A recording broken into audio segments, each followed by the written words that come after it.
ഏലപ്പാറയിൽ നിന്നും കോഴിക്കാനം ഹെലിബ്രിയ വഴി ഏകദേശം 6ഓളം ബസ്സുകളാണ് സർവീസ് നടത്തുന്നത്. ഇതിൽ KSRTC ബസ്സുകളും ഉൾപ്പെടുന്നുണ്ട്. കൂടാതെ സ്വകാര്യ വാഹനങ്ങൾ, ടാക്സി വാഹനങ്ങളടക്കം ഇതുവഴി ദിനംപ്രതി കടന്നുപോകുന്നതാണ്. തോട്ടം മേഖലയിലൂടെ കടന്നുപോകുന്ന പ്രധാന റോഡാകയാൽ തോട്ടം തൊഴിലാളികൾ ഉൾപ്പെടെയുള്ളവരുടെ പ്രധാന യാത്രാമാർഗം കൂടിയാണ് ഇത്. 2019 PMGSY പദ്ധതിയിലാണ് ഈ റോഡ് ടാറിംഗ് ചെയ്ത് നവീകരിച്ച് നൽകിയത്. ഇതിനുശേഷം തകർന്ന ഭാഗങ്ങൾ പലതവണ അറ്റകുറ്റപ്പണികൾ ചെയ്തു. അവസാനം 2 മാസങ്ങൾക്ക് മുമ്പാണ് ഈ റോഡിന്റെ വിവിധ ഭാഗങ്ങൾ ടാറിംഗ് ചെയ്ത് നവീകരിച്ചത്. എന്നാൽ നാളുകൾക്കുള്ളിൽ ഇത് വീണ്ടും പഴയപടിയായി. അറ്റകുറ്റപ്പണിയുമായി ബന്ധപ്പെട്ടുണ്ടായ അപാകതയാണ് ഈ റോഡ് ഇത്ര വേഗം തകരാൻ കാരണമെന്നും ആളുകൾ ചൂണ്ടിക്കാണിക്കുന്നുണ്ട്.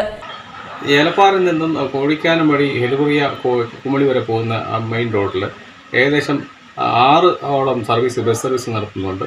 അല്ലാതെ സ്കൂൾ കുട്ടികൾ പോകുന്ന ബസ് റൂട്ടും കൂടെയാണ്.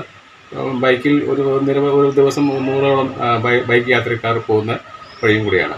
ഈ വഴിയിൽ പുതിയതായിട്ട് പണിത ഒരു റോഡാണ്. ഈ റോഡിൽ 5 വർഷം റോഡ് പണി പൂർത്തീകരിച്ച് പോയിട്ട് മൂന്ന് തവണ ഇത് റോഡ് മെയിൻറ്റെയിൻ ചെയ്യുകയെന്ന് പറഞ്ഞിട്ട് താൽക്കാലികമായിട്ട് ചെയ്ത് അപ്പോൾ ഉള്ള കാര്യങ്ങൾ മാത്രം ചെയ്തു പോകുന്നു.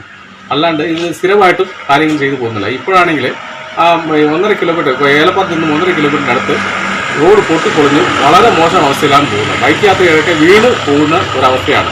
ഇന്ന് പോലും ഞാൻ ഉച്ചയ്ക്ക് ചോറുണ്ണാൻ പോകുന്ന വഴിക്ക് വീണ് എണ്ണീറ്റ് പോകുന്ന ഒരവസ്ഥയിലാണ് ഇപ്പോൾ റോഡ് കിടക്കുന്ന അവസ്ഥ.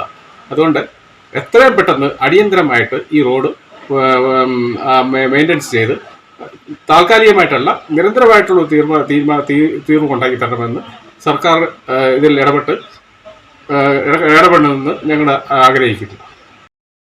നിലവിൽ ചില ഭാഗങ്ങളിൽ വലിയ രീതിയിൽ റോഡ് തകർന്നിട്ടുണ്ട്. അടിയന്തരമായി ബന്ധപ്പെട്ട അധികൃതരുടെ ഭാഗത്തുനിന്ന് ഈ തകർന്ന ഭാഗങ്ങൾ നവീകരിച്ച് ഈ റോഡിനെ സംരക്ഷിക്കണമെന്ന ആവശ്യമാണ് നാട്ടുകാർ മുന്നോട്ട് വയ്ക്കുന്നത്. News bureau, Elappara.